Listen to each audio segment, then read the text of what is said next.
اردو شاعری کا آغاز و ارتقاء۔ شمالی ہندوستان میں اردو شاعری کا آغاز و ارتقاء فارسی کے زوال کے باعث ہی ممکن ہو سکا۔ ہندی نژاد فارسی شعراء کو اہل زبان درخور اتنا نہیں سمجھتے تھے اور ان پر نکتہ چینیاں کرتے۔ باہم حریفانہ کشمکش کا بھی سلسلہ رہتا، اور ایک اور سلسلہ جو اس راہ میں اہم کردار کا حامل ٹھہرا، فارسی زبان میں ہندوستانیت کی تحریک تھی۔ ان تمام عوامل نے ملکی یا دیسی زبان میں تخلیق ادب و شاعری کی طرف عام رجحان کو فروغ دیا۔ ولی یا دیوان ولی کی دہلی آمد سے پہلے دہلی میں فارسی آمیز ریختہ کا رواج ہو گیا تھا۔ ماہرین تاریخ ادب نے عہد محمد شاہی سے قبل پنجاب، ہریانہ، سرحد اور سندھ سے ریختہ گوئی کے آغاز کا سراغ لگا لیا ہے۔ میرے استاد مرحوم پروفیسر تنویر احمد علوی اس حوالے سے شاہ سعد اللہ گلشن کا یہ شعر پڑھا کرتے تھے: سعدی کے گفتہ ریختہ، در ریختہ در ریختہ، شیر و شکر آمیختہ، ہم گیت ہے ہم شعر ہے۔ اہل زبان فارسی شعراء ہندی نژاد فارسی گویوں کے بارے میں کیا خیالات رکھتے تھے، اس کا اندازہ شیخ علی حزیں سے کے سودا کے بارے میں اس مشہور قول سے ہوتا ہے جو تذکرہ نگاروں نے تحریر کیا ہے۔ شیخ علی حزیں سے منسوب یہ قول محمد رفیع سودا کے بارے میں ہے: در پوچ گویان ہند بد نیست، یعنی ہند کے پوچ گویوں میں برا نہیں ہے۔ دکن میں مقامی زبان میں شاعری کی توانا روایت موجود تھی اور ادب کے اکثر اصناف میں وہاں مقامی زبان میں شاعری کے خوبصورت نمونے موجود تھے۔ اس بات نے بھی اہل شمال کو اپنی مقامی زبان میں شاعری کرنے کی تحریک بخشی۔ شمال میں جو شعراء فارسی میں جگرکاوی اور دلسوزی کے ساتھ کمال دکھا رہے تھے، ان کے ہاں احساس کمتری سے نجات پانے کے لیے فارسی سے گریز اور ریختہ کو اپنانے کا رجحان پیدا ہوا۔ چنانچہ ملا نوری، حضرت کمال الدین مخدوم، شاہ سعد اللہ گلشن اور افضل جھنجھانوی کے ریختے یا اردو فارسی آمیز شاعری کے یہی محرکات معلوم ہوتے ہیں۔ شمالی ہند میں ریختہ گوئی کا آغاز ولی کے دیوان کی دہلی آمد کے بعد کیا جاتا ہے، جو 1132 کا واقعہ ہے، جبکہ محققین نے اس سے پہلے حاتم کے دیوان زادہ میں 1130 ہجری کی ریختہ میں کہی گئی غزلیں تلاش کر لیں۔ شاہ حاتم کی 2 غزلوں کے مطلع ملاحظہ کریں: کیا کہے قاصر زباں توحید و حمد کبریا، جن نے کن کے حرف میں کونین کو پیدا کیا، رکھتا ہوں حق پر نظر، کوئی کچھ کہو کوئی کچھ کہو، ہوشیار ہو یا بے خبر، کوئی کچھ کہو کوئی کچھ کہو۔ فائز دہلوی بھی اولین شعراء ریختہ میں شامل ہے۔ اس کے ہاں معاصرین کے اعتراف کی یہ صورت بھی دیکھیں: فائز کو بھایا مصرعِ رنگین اے سجن، گر تم ملو گے غیر سے دیکھو گے ہم نہیں۔ ریختہ کی قدامت کی دلیل میں عہد شاہ جہانی کے شاعر پنڈت چندر بھان برہمن کی ایک اردو غزل پیش کی جاتی ہے، جس کا مطلع ہے: خدا نے کس شہر اندر ہمن کو لائے ڈالا ہے، نہ دلبر ہے نہ ساقی ہے نہ شیشہ ہے نہ پیالہ ہے۔ ریختہ کا اولین نقش اسی کو قرار دیا جا سکتا ہے، لیکن اسے عہد شاہ جہانی سے ریختہ گوئی کا باقاعدہ آغاز طے نہیں کیا جا سکتا۔ ہاں، یہ بات درست ہے کہ ولی کے دیوان کے دہلی آمد سے قبل ریختہ گوئی کا آغاز ہو چکا تھا۔ مختلف فارسی گو شعراء مثلاً مرزا عبدالقادر بیدل، جعفر زٹلی، ٹیک چند بہار، اٹل نارنولی، موسوی خاں فطرت، خواجہ عطا قزلباش خاں امید اور سراج الدین علی خان آرزو کے ہاں ریختہ کے اکا دکا اشعار ملتے ہیں۔ قائم کے تذکرے مخزن نکات میں مرزا عبدالقادر بیدل کی ایک اردو غزل کا مطلع اور مقطع درج ہے: مت پوچھ دل کی باتیں، وہ دل کہاں ہے ہم میں، اس تخم بے نشاں کا حاصل کہاں ہے ہم میں، جب دل کے آستاں پر عشق آن کر پکارا، پردے سے یار بولا بے دل کہاں ہے ہم میں۔ اسی طرح سراج الدین علی خان آرزو کا یہ مطلب بھی ہے: رکھے سی پارے دل کھول آگے اندلیبوں کے، چمن میں آج گویا پھول ہیں تیرے شہیدوں کے۔ ولی کا دیوان دہلی پہنچا تو آبرو، فائز، یکرنگ، مضمون، اشرف علی خاں فغاں، شاہ حاتم، ٹیک چند بہار، محتشم علی حشمت وغیرہ نے ولی کے کلام کی پیروی کی۔ اول شعراء نے ولی کی زمین میں غزلیں کہیں۔ فائز کی زبان اور محاورات پر بھی ولی کا اثر نظر آتا ہے: تیرے لب پر جو خط عنبری ہے، ولی کا شعر ہے یہ، تیرے لب پر جو خط عنبری ہے، خط یاقوت سوں نقش نگی ہے۔ اب دیکھیے فائز اسی زمین میں کہتا ہے میرے دل بیچ نقش نازنی ہے، مگر یہ دل نہیں یارو نگی ہے۔ اسی طرح عبید اللہ خان مبتلا کا شعر ولی کے اس شعر پر ہے۔ پہلے عبید اللہ خان مبتلا کا شعر سنیے، وہ شوخ خوش قد ان میں ممتاز ہے سراپا، جوں سرو راستی کا انداز ہے سراپا۔ عبید اللہ خان مبتلا، ولی کا اسی زمین میں غزل پہلے سے ولی کی موجود ہے، وہ نازنی ندا میں اعجاز ہے سراپا، خوبی میں گل رخاں سوں ممتاز ہے سراپا۔ شمالی ہندوستان میں فائز اور مبتلا کے سوا کسی اور، یہ بہت کام کی بات ہے کہ کسی اور شاعر نے ولی کی تقلید میں محبوب کے لیے تانیث کا صیغہ استعمال نہیں کیا۔ سبب کیا ہے؟ یہاں غلبہ فارسی کا تھا اور فارسی غزلوں میں صیغہ تذکیر ہی استعمال ہوا ہے محبوب کے لیے، اس لیے شمالی ہندوستان کی غزلوں میں محبوب کے لیے صیغہ تذکیر کا استعمال روا رہا۔ ہندی کے اثر سے دکنی میں ولی نے دکھاتی جا سناتی جا وغیرہ ردیف میں غزلیں کہہ کے محبوب کی تانیثیت، گویا محبوب کا کے لیے صیغہ تانیث کو قائم تو کیا تھا، لیکن یہاں پر ہمارے یہاں فائز اور مبتلا کے علاوہ کسی نے اس کی تقلید نہیں کی۔ شمالی ہندوستان میں فارسی غزلوں کی پسندیدگی کا سلسلہ تو صدیوں کو محیط ہے۔ ریختہ میں بھی سب سے پہلے شمال کے شعراء نے جس صنف کو اپنایا وہ غزل ہی ہے۔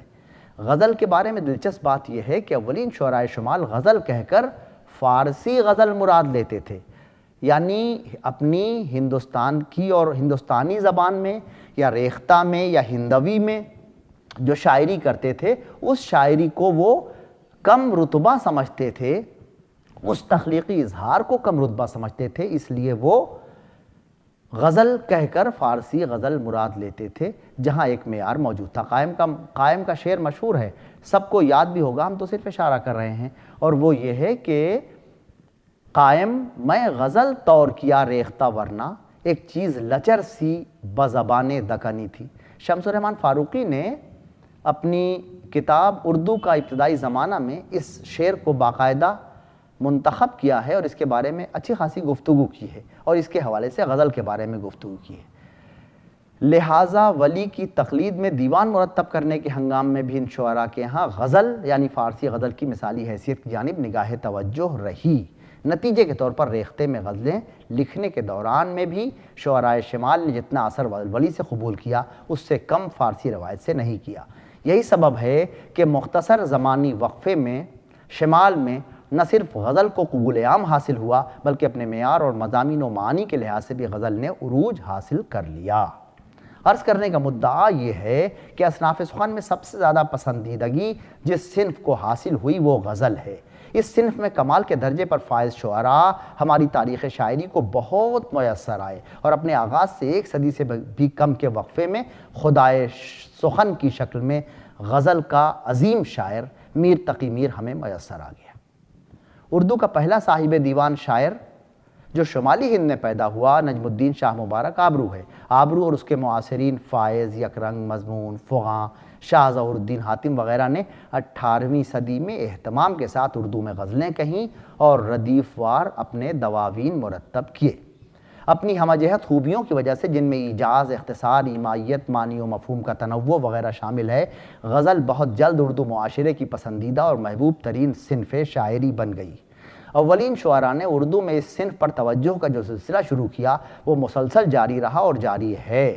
آبرو اور اس کے معاصرین کے اظہار میں ایہام ایک نہایت پسندیدہ انداز شاعری قرار پایا، اس لیے ان شعراء کو ایہام گو کہا جاتا ہے، لیکن بہت جلد ہی ایہام گوئی سے کنارہ کشی کا رجحان بھی شروع ہوا اور شاہ حاتم نے اپنے دیوان سے ایہام کے اشعار کو خارج کر کے ایہام زادہ کے نام سے ایک دیوان اشعار کا مرتب کیا۔ مرزا مظہر جانے جانا اور سراج الدین علی خان آرزو کی سرپرستی اور اصلاحات نے بھی اس صنف کو سجانے، سنوارنے اور پسندیدہ بنانے میں نمایاں کردار ادا کیا۔ میر، سودا، درد، انشاء، مصحفی، قائم اور لکھنؤ میں آتش و ناسخ کے بعد اردو غزل کو غالب، مومن اور ذوق جیسے باکمال شعراء میسر آئے جنہوں نے اس صنف شاعری کو بلندیوں سے ہمکنار کیا۔ کلاسیکی اصناف شعر میں مثنوی ایک اہم صنف ہے۔ اسے اولاً دکن میں فروغ حاصل ہوا، وہاں کی شاندار روایت کے باوجود شمال میں بوجوہ مثنوی نگاری کو فروغ حاصل ہونے میں کافی وقت لگا۔ سبب اس کا سیاسی ابتری اور عدم استحکام ہے۔ مثنوی بیانیہ صنف شاعری ہے، اس کے لیے تفصیل اور جس یکسوئی کی ضرورت تھی وہ عہد محمد شاہی میں ممکن نہ تھی، لہٰذا اس دور میں اس صنف پر کم توجہ کی گئی۔ شمالی ہند کی پہلی مثنوی بابائے اردو مولوی عبدالحق کی تحقیق کے مطابق وفات نامہ حضرت فاطمہ زہرا، یہ 1105 ہجری کی تصنیف ہے، جس کے مصنف اسماعیل امروہوی ہیں۔ نجیب اشرف ندوی نے اس مصنف کی ایک اور مثنوی قصہ معجزہ انار کا بھی سراغ لگایا ہے۔ عام خیال یہ ہے کہ باضابطہ مثنوی نگاری کو فروغ میر تقی میر نے دیا اور اس طرح اپنایا کہ مثنویات میر کی صورت میں اس صنف کا بڑا ذخیرہ اپنی یادگار چھوڑا، لیکن اس سے قبل فائز اور آبرو کی چھوٹی چھوٹی مثنویاں ملتی ہیں۔ آبرو کی مثنوی در آرائش معشوق مشہور ہے۔ فائز نے چھوٹی چھوٹی 2 مثنویاں لکھی ہیں۔ حاتم کی 2 مثنویوں کا ذکر تذکرہ نگاروں نے کیا ہے۔ دیکھیں میں کہہ گیا شاید کہ فائز نے چھوٹی چھوٹی 2 مثنویاں لکھی ہیں، 2 مثنویاں شاہ حاتم کی ہیں اور 14 مثنویاں فائز کی ہیں۔ آبرو کی مثنوی در آرائش میر تو مشہور ہی ہے۔ میر اثر جو خواجہ میر درد کے بھائی تھے، ان کی مثنوی خواب و خیال 1190 اور 1199 ہجری کے درمیان لکھی گئی۔ عبدالحی طابہ نے بھی ایک مثنوی عمدۃ الملک امیر خاں انجام کی مدح میں لکھی۔ میر کی مثنویاں دریائے عشق، جوش عشق، معاملات عشق، شعلہ عشق، اعجاز عشق، اشدر نامہ وغیرہ کے علاوہ منظوم قصوں اور سوانحی حوالوں سے مزین اور سوانحی مواد سے پر متعدد مثنویاں ملتی ہیں۔ میر اثر کی مثنوی خواب و خیال عشقیہ مثنویوں میں اپنا ایک الگ اعتبار رکھتی ہے۔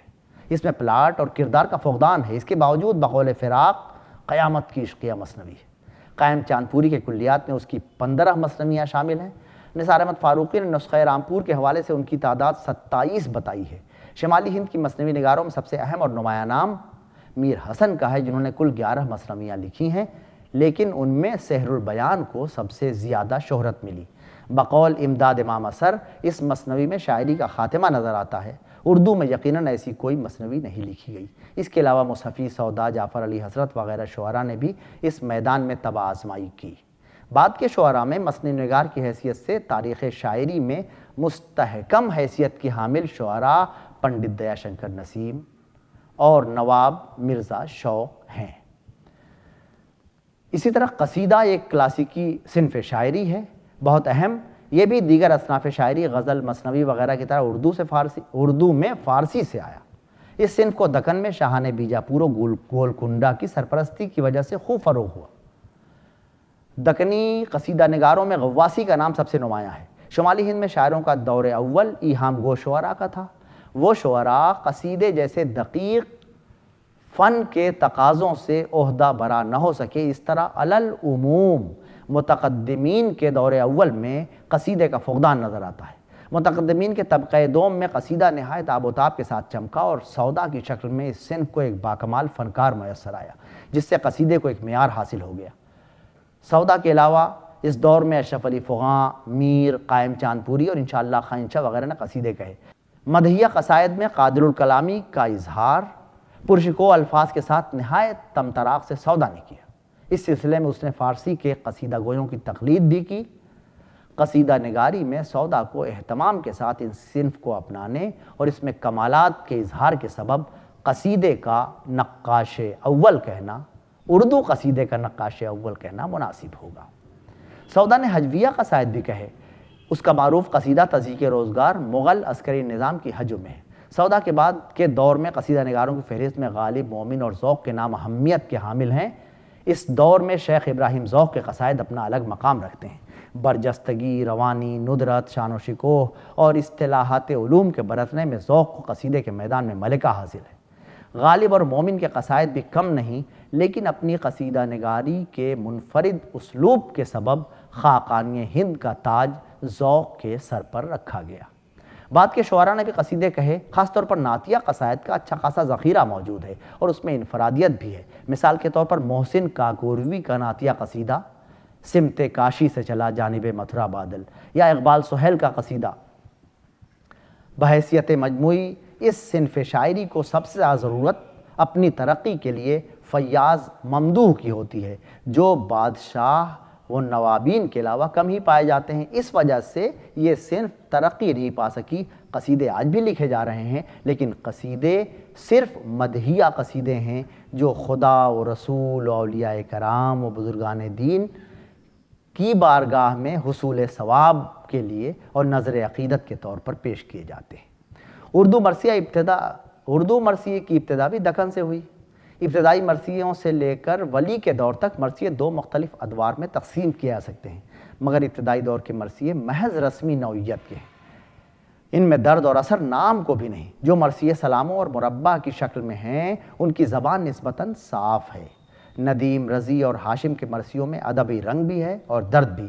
ولی کے بعد کا مرثیوں میں رنگ بدلا اور اس دور کے دہلوی مرثیہ گویوں میں میر و سودا اور لکھنؤ میں ضمیر و خلیق نمائندہ تسلیم کیے جاتے ہیں۔ سودا کو مرثیے میں صاحب ایجاد کی حیثیت حاصل ہے۔ اس نے مرثیے کی ساخت اور ہیئت میں کچھ ارتقائی تبدیلیاں کیں جو مرثیہ گوئی کی تاریخ میں اہمیت رکھتی ہیں۔ اس نے کثرت سے مرثیے کہہ کر اس صنف کا فنی معیار بلند کیا اور آنے والے دور کے لیے ادبی مرثیے کی راہیں کھول دیں۔ مرثیے کے لیے مسدس کی ہیئت کا صحرا بھی سودا کے سر باندھا جاتا ہے، لیکن اس سلسلے میں محققین میں اختلاف ہے۔ بعض عہد احمد شاہی کے شاعر حیدر کاکوروی کو مسدس کی ہیئت میں مرثیہ کہنے والا پہلا شاعر کہتے ہیں۔ خلیق انجم نے سودا اور سکندر دونوں کو معاصر ہونے کے سبب سے اور ایک ساتھ مسدس کی ہیئت کو اپنانے کی وجہ سے اس ہیئت کا موجد مانا ہے۔ عہد سودا اور اس کے بعد حزین، مسکین، غمگین، محمد تقی نعیم، علی قلی گدا، جعفر علی حسرت، محب اور احد بھی قابل ذکر ہیں۔ 19ویں صدی میں العموم اردو شاعری مرتبہ کمال کو پہنچ جاتی ہے۔ اس سلسلے میں مرثیے کو انیس اور دبیر میسر آتے ہیں۔ شہر آشوب کلاسیکی شاعری کی ایک ایسی صنف کا نام ہے جو ابتدا میں ایسے قطعوں اور رباعیوں کا مجموعہ ہوتی تھی جن میں مختلف طبقوں اور پیشوں سے تعلق رکھنے والے لڑکوں کے حسن و جمال اور ان کی دلکش اداؤں کا بیان ہوتا تھا۔ کیونکہ حسین و جمیل لڑکوں کی ذات ہنگاموں کا باعث ہو سکتی تھی، لیکن امتداد زمانہ کے ساتھ شہر آشوب کی ہیئت اور موضوع میں تبدیلی ہوتی رہی۔ قطع اور رباعی کے علاوہ شہر آشوب، مثنوی، مخمس اور مسدس کی شکل میں بھی لکھے جانے لگے اور ان میں سے کسی شہر کے مختلف طبقوں اور پیشہ وروں کا بیان کبھی ہمدردی، کبھی تضحیک اور کبھی حجو کے انداز میں ہونے لگا۔ آخر کار شہر آشوب سے ایسی نظم مراد لی جانے لگی جس میں کسی شہر کی تباہی اور اہل شہر کی بربادی کا بیان ہو۔ اردو میں شہر آشوبوں کی ابتدا محمد شاہ کے دور سے ہوتی ہے۔ اس دور میں شفیق اورنگ آبادی، شاکر ناجی اور شاہ حاتم نے شہر آشوب لکھے۔ اگلے دور میں میر و سودا نے اسے ایک منظم شکل عطا کی۔ شاہ حاتم کے شہر آشوب سے مثال میں ایک بند ملاحظہ کریں کہ امیر زادے ہیں حیران اپنے حال کے بیچ، تھے آفتاب پر اب آ گئے زوال کے بیچ، پھرے ہیں چرخی سے ہر دن تلاش مال کے بیچ، وہی گھمنڈے عمارت ہے پھر خیال کے بیچ، خدا جو چاہے تو پھر ہو پر اب تو ہے دشوار۔ اس کے علاوہ کلاسیکی اصناف سخن میں رباعی اور قطع بھی شامل ہیں جن میں اردو کے تقریباً تمام باکمالوں نے اظہار کیا۔ رباعی کے لیے ایک مخصوص بحر ہزج کے مختلف اوزان اسے ایک الگ آہنگ عطا کرتے ہیں۔ رباعی کے لیے ہمارے ہاں بڑے تجربات کیے گئے، 24 اوزان رباعی کے طے کیے گئے اور رباعیات طرح طرح سے کہی گئیں۔ میر کی ایک مستزاد رباعی کی ایک مثال ہم پیش کرتے ہیں۔ دلی میں بہت سخت ہے اب کی گزران، دل کو کر سنگ، غیرت نہ رہی عاقبت کار نشان، کھینچا یہ ننگ، یاروں میں نہ تھا کوئی مروت جو کرے، اجڑے تھے گھر تا حد نظر صاف پڑے تھے میدان، عرصہ تھا تنگ۔ قطع بھی اسی طرح کی ایک چیز ہے، لیکن قطع الگ سے صنف کی حیثیت سے قائم نہیں ہوا۔ اصلاً یہ غزل یا قصیدے کی صنف سے تعلق رکھتا ہے۔ جب کسی فلسفیانہ یا حکیمانہ مضمون کو ربط و تسلسل کے ساتھ ادا کرنا چاہتا ہے شاعر تو وہ شعر مفرد کی حد سے گزر کر دو تین باہم مربوط شعر کہتا ہے۔ اس طرح قصیدے میں بھی کسی خاص مضمون کو چند مسلسل و مربوط شعروں میں ادا کیا جاتا ہے جو قطع بند کہلاتے ہیں۔ بعد میں غزل اور قصیدے سے ہٹ کر بھی قطعے کہے جانے لگے۔ شاہ حاتم کے قطعے کی ایک مثال: تصور میں تیرے منہ کمر کے، ادھر اب تک لٹکتا ہے میرا دل، ادھر وحشت نے پکڑا ہے گریباں، ادھر دامن جھٹکتا ہے میرا دل، قیامت کشمکش میں آ پھنسا ہے کہ رو رو سر پٹکتا ہے میرا دل، نہیں یہ چھوٹتا دیوانہ حاتم، جہاں جا کر اٹکتا ہے میرا دل۔ اس کے علاوہ غالب کا جو قطع ہے وہ بھی بہت مشہور ہے، منظور ہے گزارش احوال واقعی، اور وہ قطع ذوق کا بہت مشہور ہے جس کا آخری شعر ہے: مؤذن مرحبا بر وقت بولا، تیری آواز مکے اور مدینے۔ تو اردو شاعری کا ارتقاء جو شمالی ہندوستان میں ہوتا ہے اس کی ایک یہ اجمالی صورتحال تھی۔ اس طرف ایک توجہ آپ کی دلائی گئی، اشارہ کیا گیا۔ تفصیل کا یہ محل نہیں، لیکن آپ کو چاہیے کہ آپ تفصیل سے اس موضوع پر غور فرمائیں، اور جب آپ غور کریں گے تو آپ کو ایک اور بہت دلچسپ چیز ملے گی، اور وہ چیز ہے جسے ہم صنف نہیں کہتے اس لیے کہ تمام اصناف شاعری کو اس طریقۂ اظہار میں برتا گیا، اور اس طریقۂ اظہار کا نام ہے ریختی، جس کے دو بڑے باکمال شعراء گزرے ہیں، جان صاحب اور رنگین۔ یہ بھی 18ویں صدی کا ہی معاملہ ہے۔ رنگین اور جان صاحب اور ریختی لکھنؤ کے ماحول میں پروان چڑھی زیادہ، اور اس کا سبب یہ تھا اور اس کا مقصد یہ تھا جو تلذذ کے لیے، جو تفریح طبع کے لیے، جو تفنن مزاج کے لیے وجود میں آئی تھی۔ اس میں مرد شعراء عورتوں کے مخصوص زنانہ محاورات اور عورتوں کے مخصوص لفظیات میں عورتوں کے مخصوص مسائل کا بیان کرتے تھے جو مردوں کی سماعتوں کو تلذذ فراہم کرتا تھا۔ لیکن اس میں بھی کمال کرنے والوں نے کمال کیا ہے۔ اب اس میں قصیدہ بھی ہے جس کو ریختی کی مناسبت سے قصیدی کہا گیا، اس میں مرثیہ بھی ہے، اس میں نعت بھی ہے، اس میں میں تو حیران رہ گیا کہ اس میں جب میں نے نعت دیکھی ریختی میں، قصیدہ نعت یا قصیدہ دیکھا تو باکمالوں کی کوئی کمی نہیں، اور سلسلہ جو ہے وہ رواں ہے۔ ارتقائی سلسلہ اردو شاعری کا میں نے آغاز اور ارتقاء کا تھوڑا سا ذکر کیا، لیکن یہ ارتقائی سلسلہ رکا نہیں ہے۔ نظم پابند، نظم معرہ میں، نظم معرہ نظم آزاد میں، نظم آزاد نثری نظم میں منتقل ہو چکی ہے، اور اس کے علاوہ 3 مصروں والی ایک نظم جسے ثلاثی کہتے ہیں، جسے ہائیکو کہتے ہیں، یہ نظمیں بھی ہیں، اور ان میں بھی تجربات ہو رہے ہیں۔ تو یہ تجربات، ایک تجربہ اور آزاد غزل کا ہوا ہے جس میں چھوٹے بڑے مصرے۔ اعتراض یہ کیا گیا بھائی صاحب جب آزاد غزل آپ کہہ رہے ہیں تو آزاد نظم تو پہلے سے موجود ہے، اس میں چھوٹے بڑے مصرے ہیں، آہنگ ایک ہے، بحر ایک ہے، لیکن بہرحال بنام تجربہ یہ سب کام جاری ہے، یعنی سلسلہ رکا نہیں ہے۔ اور ولی کا شعر یاد آتا ہے جس پر میں آپ کی زحمت تمام اور اپنی گفتگو ختم کرتا ہوں کہ راہ مضمون تازہ بند نہیں، تا قیامت کھلا ہے باب سخن۔ بہت شکریہ۔